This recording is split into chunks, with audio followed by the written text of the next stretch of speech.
Jangan biarkan hatimu membeku.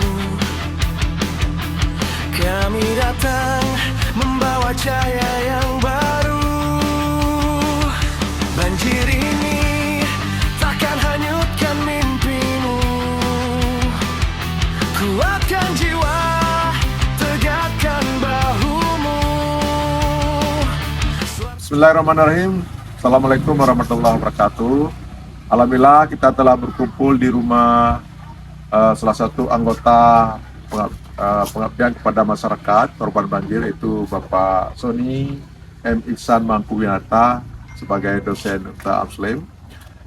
Saya Marwan, Ketua PKM Tanggap Darurat Bencana Banjir, pada kegiatan distribusi logistik untuk bencana banjir.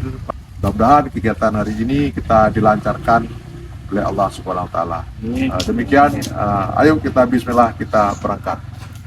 Assalamualaikum warahmatullahi wabarakatuh.